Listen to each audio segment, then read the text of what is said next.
내일 열릴 남북 정상회담에서 논의될 의제에 우리나라는 물론이고 전 세계의 이목이 집중되고 있습니다. 지난 2000년과 2007년 두 차례 남북 정상회담에 이어서 세 번째 남북 정상회담을 앞두고 과연 앞으로 남북 간의 사회 경제적 교류가 얼마나 발전할 수 있을지, 또 남북 정상회담이 가져올 파급 효과는 어떤지 전망해보는 시간 가져보겠습니다. 먼저 우리민족 서로돕기 운동 강영식 사무총장님 모셨습니다. 안녕하세요. 네, 안녕하세요. 네. 다음은 건국대 통일인문학연구단의 전영성 교수님 모셨습니다. 안녕하세요. 네, 안녕하십니까. 예. 정말 시간이 가면 갈수록 가슴이 뛰고 있습니다. 내일 남북 정상회담이 열리지 않습니까? 2018 남북 정상회담으로 명명된 이번 정상회담, 2000년에 최초의 남북 정상회담이 열린 이후에 무려 18년 만입니다. 2007년 2차 남북회담 이후에는 11년 만. 과연 어떠한 이야기가 오고 갈 것이라고 예상이 되는지 먼저 강명식 사무총장님 말씀 좀 해주시죠. 예, 대강의 의제는 확장된 것 같습니다. 네. 핵심은 소위 북한의 비핵화로 대표하는 한반도의 비핵화와 한반도 영구적인 평화체제 구축의 로드맵의 의제가 되겠죠. 근데 재미있는 건 문 대통령이 계속 말씀하신 이번 남북 정상회담은 북미 정상회담의 길잡이다. 예. 즉 그렇다고 한다면 결국은 이번 정상회담이 항구적인 평화체제로 가는 선언이라고 한다면 예.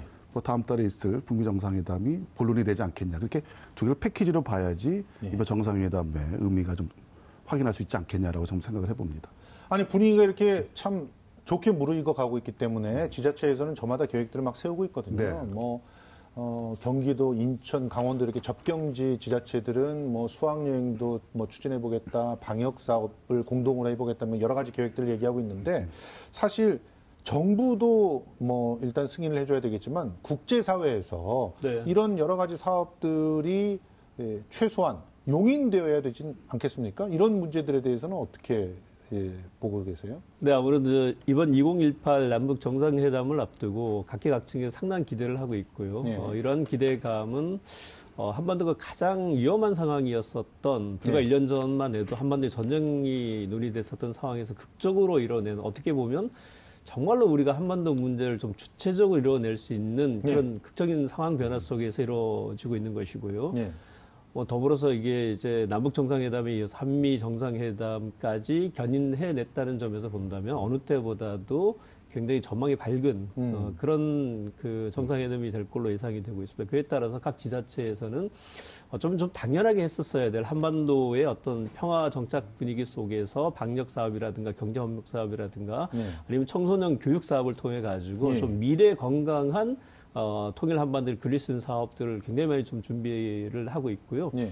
뿐만 아니라 종교계라든가 그다음에 이제 지방자치단체라든가 접경지를 넘어서 전체 국민 또 시민단체 쪽에서도 이 남북 정상회담에 대한 상당한 기대 준비를 하고 있는, 굉장히 밝은 분위기 속에서 많은 기대를 하고 준비를 하고 있는 것으로 알려져 있습니다. 사실은 벽이 열리려고 한다면 정말 어느 날 갑자기 확 열리게 된다는 사실을 우리가 독일의 경우를 통해서 확인을 했었지 않습니까? 그래서 지금 이런 분위기, 그리고 그 분위기 안에서 이루어지는 정상회담, 과연 앞서의 두 번의 정상회담과 어떤 부분이 다르고 무엇이 가장 중요한 특징이라고 보십니까? 두 번째 정상회담이 벌써 11년 전이죠. 예. 아마 2007년 노무현 대통령 14소위 선언 그 회담이었으니까요. 그 11년 동안의 가장 큰 변화는 사실은 북한의 핵무장 능력의 강화. 그로 인한 한반도가 전쟁 위험성의 상존화라고 볼 것 같습니다. 그래서 지난 두 차례 정상회담이 주로 남북관계 발전에 초점 맞췄다면 이번 회담은 소위 말하는 한반도 항구적인 평화의 문제겠죠. 저는 그런 의미에서 이번 회담이 성공한다면 소위 냉전 선언이 됐던 29년 전이죠. 아마 89년도에 부시 전 대통령, 아버지 부시 대통령과 고르바초프 서기장의 몰타 선언, 버금가는 아니면 더 뛰어넘는 이 지구상의 마지막 냉전 지역 아닙니까? 그렇죠.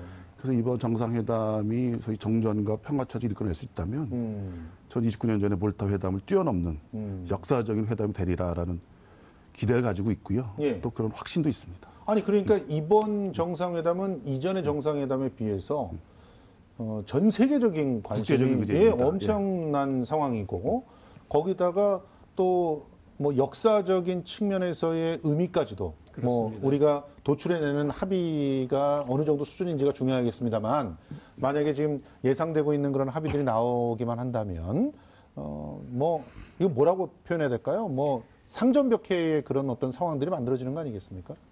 그 지구촌에서 가장 불안정하다고 할 수 있는 한반도에서 극적인 평화를 이뤄내는 그리고 이제 그동안 쭉 진행돼 왔었던 이 냉전 체제를 그야말로 종식시키는 새로운 역사의 한 장을 우리 스스로가 쓰고 있다라고 예. 평가할 수 있을 것 같고요. 예.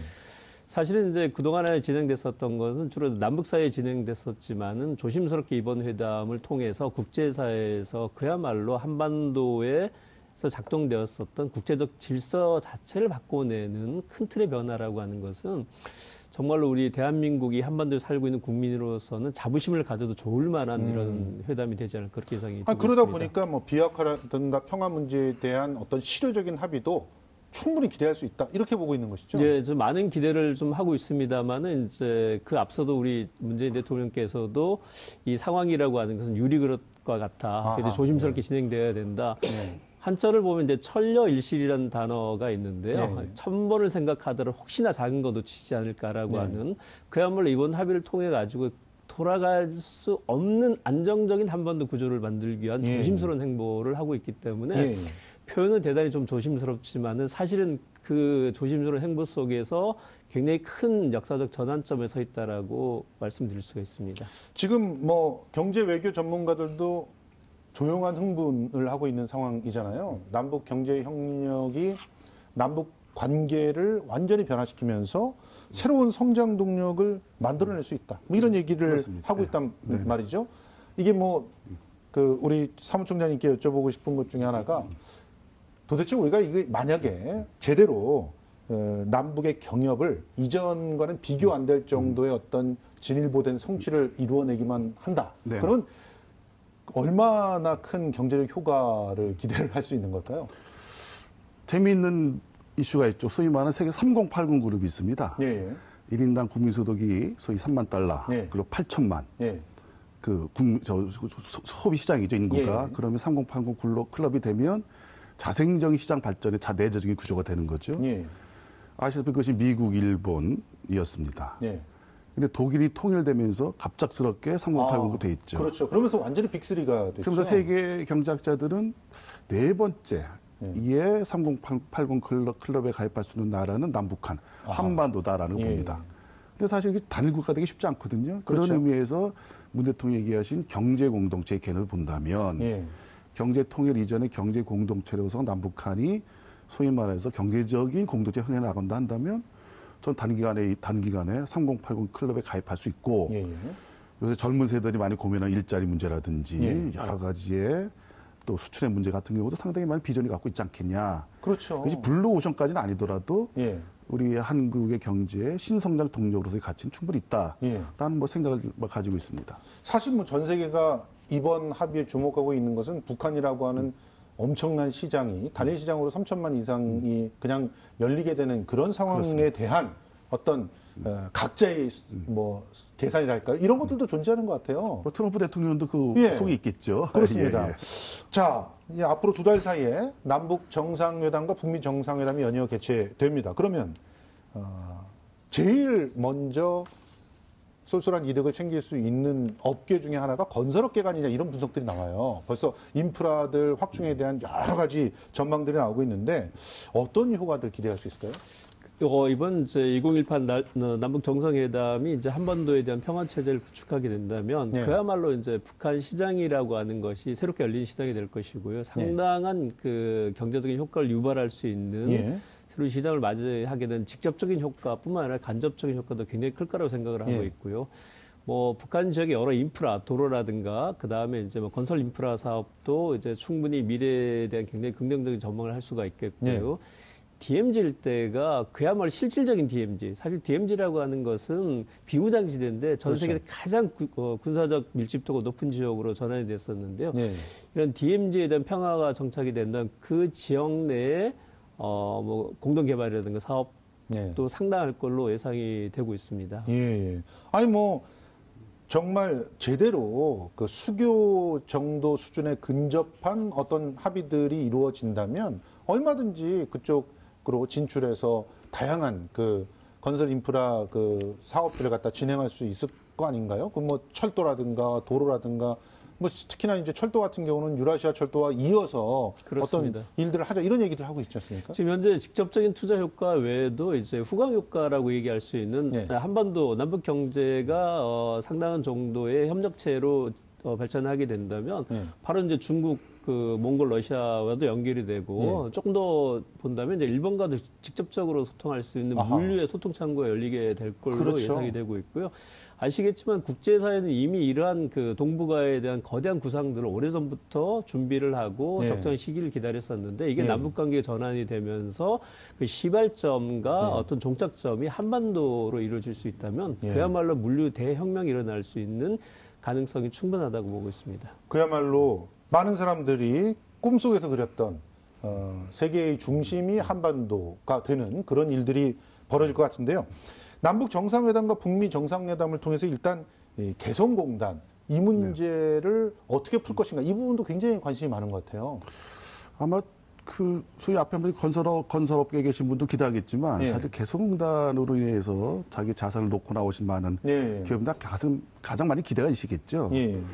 근데 이제 많은 경제학자들이 사실 대북 제재의 전면적인 회제 없이 쉽지 않다는 말씀들을 하시는데요. 예. 저는 생각이 발상의 전환이 필요하다 봅니다. 예. 사실 개성공단은 지난 정부의 한국 대북 제재였죠. 그렇죠. 예. 현 정부가 소위 제재 중심이 아니라 평화와 협력을 통해서 비핵화를 이룬다고 한다면 예. 저는 개성공단을 제재의 수단으로 볼 것이 아니라 예. 개성공단 재개를 북의 소위 말하는 선한 발전, 예. 새로운 발전 변화의 동료로 삼아야 되지 않냐. 저는 예. 그런 의미에서 대북 제재 현실적인 벽도 있지만 개성공단 재개를 적극적으로 고려하고 예. 국제 사회에 설득하는 재개를 설득하는 저는 그런 노력들이 그것이 담단 남북관계 개선이지 않느냐. 예. 저는 그런 점에서 좀 이 정부가 차제 개성공단 재개 문제를 대북 제재 연계하기보다도 예. 남북 관계의 담대한 개선의 측면에서 예. 좀 적극적인 노력을 해주기를 좀 바라고 있습니다. 예. 사실 발상의 전환이라고 하는 말이 굉장히 와닿는데요. 뭐 처음에 문재인 대통령께서 남북 관계를 그 개선해 나가기 위한 전환을 한다고 하고 한반도 운전자론 얘기했었을 때 많은 사람들이 또 비판을 하고 그랬었잖아요. 네네. 뭐 그게 어떻게 보면 이렇게 실현이 되는 상황에서는 먼저 발상의 전환을 어떻게 현실적으로 하느냐. 이 부분이 사실은 관건이 아닌가 이런 생각이 듭니다. 지금 문재인 대통령은 독일 베를린에서부터 이제 개성공단과 평양 남포 신의주를 거쳐서 중국 주요 도시까지 연결되는 경제벨트를 만들자 이런 그 구상을 갖다가 발표하기도 했는데 이게 어떻게 그 가능성 있는 그런 계획들로 나올지 좀 궁금하거든요. 이게 어떤 가능성이 있으며 어떤 또 폭발력이 있는지 좀 알고 싶습니다. 이것이 우리 지금 현재 문재인 정부가 소위 경제적 비전을 갖고 있는 한반도 신경제 지도와 예. 소위 남북 경제 공동체죠. 그리고 북방 협력 두 가지가 서로 착종되는 문제거든요. 예. 따라서 소위 뭐 동해벨트, 서해벨트라는 의미에서 그것이 좀 중장기적인 국가 경제 발전 계획으로 상당히 의미 있다고 보는데요. 핵심은 그동안에 한 1년 동안에 북한이 빠져 있었습니다, 상황이. 그렇죠. 그래서 북방경제에는 대통령 직속위원회, 장관급 위원회가 되어왔고 이 북을 상대로 하는 한반도 신경제는 통일부 일개 TF가 됐었죠. 예. 전 차제 두 개를 합쳐서 예. 북한과 공동으로 협력을 통해서 북방 경제를 통한 남북 공동의 경제 발전을 추구하는 보다 더 큰 전략으로 구체화시킬 필요가 있다라는 생각을 가지고 있습니다. 지금 이제 제가 환동해 벨트에 대해서는 그 지명들을 설명을 안 해드렸는데 금강산, 원산, 단천을 지나서 청진과 나선을 거쳐 러시아로 이어지는. 네, 그게 이제 에너지 환동해. 중심. 예, 예. 그러니까 중심은 에너지. 예. 그리고 환서에는 이제 평양, 남포, 신의주, 개성 또 저기 베를린서부터 이렇게 이어져서 중국 도시가 이렇게 그렇습니다. 연결이 되는 환서에. 물류와 여기는 산업 물류와 중심. 산업. 네네. 자, 그러면 만약에 이게 가능해진다. 그러면 어떤 효과가 기대가 될까요? 저희는 이제 실제 가능하다라고 하는 것이 이제 여러 측면에서 확인이 되고 있는데요. 네. 2017년도 1월에 어떤 일이 있었냐면 중국의 무오라고 하는 도시에서 열차가 출발을 해가지고 12,000km를 달려서 베를린에 영국 런던에 도착한 어허. 사례가 있었습니다. 예. 그래서 우리가 늘 꿈꿔왔었던 한반도의 어떤 종단철도하고 시베리아 횡단철도의 연결이라고 하는 것을 우리가 그냥 상상 속에 그려왔었지만은 예. 이미 이제 그런 게 실현됐던 사례들도 있고요. 그 짧은 기간 요 남과 북만 연결되면 에너지라든가 인프라망이라고 하는 것은 그야말로 우리가 정말로 지금 현재 막혀져 있는 한반도의 경제 발전 구상으로서는 제한적이지만 그걸 뛰어넘고 일대 대혁신, 그러니까 한반도 지형 자체가 바뀔 수 있는, 어떻게 보면 정말로 이 한반도가 분단돼 있으면서 이 섬과 같은 사회 방식에서 뛰어넘어서 국제사회와 바로 연결되어져 네. 있는 사회 방식으로 전환된다고 한다면 그야말로 차원이 다른 경제 발전이 가능하다고 보고 있습니다. 그렇습니다. 지금 사실 뭐 중국, 러시아라고 하는 거대한 그런 경제적으로도 그렇고 나라의 그 국력으로도 그렇고 거대한 두 나라와 바로 연결될 뿐 아니라 뒤에는 일본과 미국이 바다 건너 이렇게 있잖아요. 네, 그렇습니다. 그러면 이 모든 것들이 한반도로 집중이 될 수가 있다는 얘기고 그런 벨트를 갖다가 만들어 보겠다는 것인데 문제는요. 이 북한의 2중, 3중으로 막 더 씌워져 있는 이 경제 제재입니다. 유엔 안보리 제재. 이 문제를 어떻게 풀어나가는 게 좋을까요? 사실 유엔 제재의 완화는 사실은 북한의 비핵화 프로그램의 진정과 연결이 되겠죠. 네. 그래서 소위 말 단계적인 것이라고 보는데요. 네. 저는 뭐 소위 말하는 북미 정상회담이나 또 좀 있을 한미 정상회담에서 북한 비핵화에 대한 프로그램 포괄적으로 합의되어 나간다고 한다면 네. 전 유엔 제재를 담대하게 풀 필요가 있다고 봅니다. 그래서 예. 왜냐? 예. 사실 북한의 비핵화는 시기적으로 상당히 단기간에 이루어질 문제겠죠. 예. 근데 반대로 북한의 체제 보장에 대한 문제는 장기간의 문제입니다. 아하, 예. 전 그런 점에서 북한에 대한 국제사회에 믿음을 줄 필요가 있다고 보는 거고요. 예.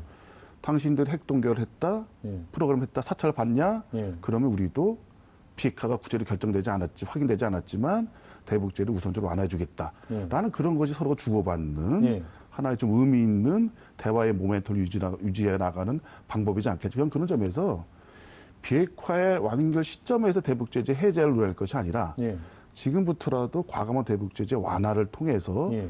북한을 보다 적극적인 예. 국제사회 멤버 예. 또는 비핵화 프로그램을 과감하게 유도해낼 수 있는 전 그런 소위 말하는 로드맵이 좀 필요하지 않겠냐를 보기 때문에 아니, 그런데 처장님, 지금 보면 미국 내에서의 세칙 네네. 내파들과 그리고 또 일본, 그리고 한국에 있는 뭐 그 자유한국당을 비롯한 그런 어떤 보수적인 보수 그런 진영들, 예. 세력들은 그런 단계로는 아니다. 그거는 위장평화에 속는 것이다. 이런 주장들을 지속적으로 하고 있지 않습니까? 네네. 그런데 이런 단계론을 얘기한다면 분명히 엄청난 반발을 하지 않겠습니까?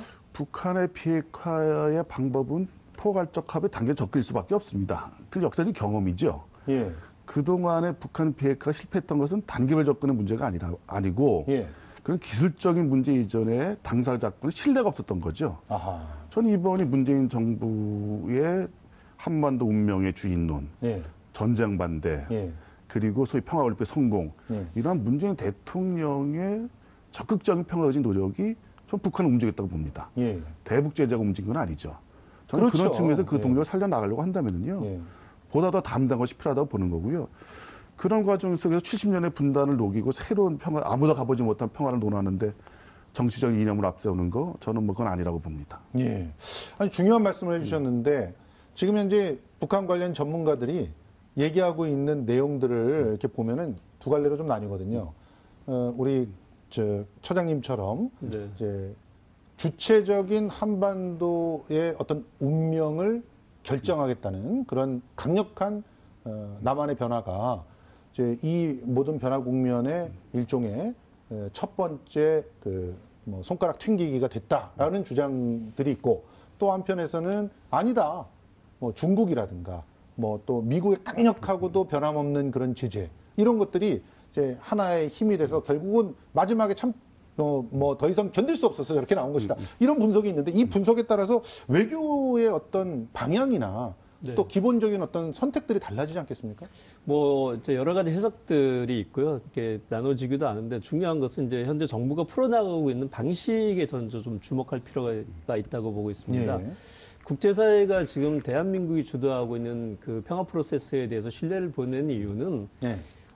지금 대통령이 하고 있는 이 과정에 대한 신뢰도 굉장히 높다. 그러니까 대한민국 정부가 추진하고 있는 이 과정에 대한 절실성과 절박성 내지는 신뢰, 하고 있는 진정성에 대한 상당히 신뢰를 보내고 있다고 생각을 하고 있고요. 예.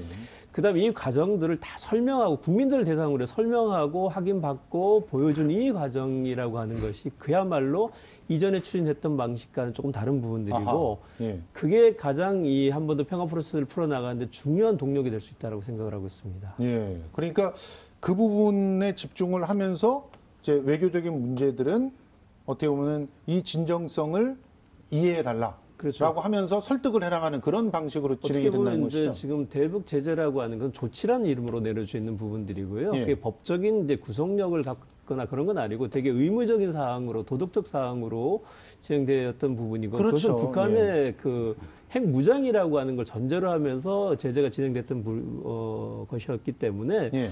비핵화 프로세스가 진행이 되면 그 새로운 조치로서 기존에 있던 조치를 뛰어넘을 수 있는 부분이 있는 것입니다. 예. 자, 지금 뭐, 앞으로 어떤 일들이 벌어질지에 대해서 정말 다양한 추측들이 가능한 그런 상황인데 사실은 추측보다도 우리의 준비가 굉장히 중요하지 않나 이런 생각이 드는데요. 지금 남북의 사회 경제 교류를 위해서 무엇보다 우선시 진행돼야 될 그런 정책이나 혹은 준비 이런 건 어떤 게 있다고 보십니까? 뭐 저는 민간단체 뭐 실무자 입장에서 말씀드리면은요. 한반도의 평화가 핵심인데 한반도의 평화는 당국 간의 정치 군사적 문제로만 해결되는 것이 아니다라고 봅니다. 네.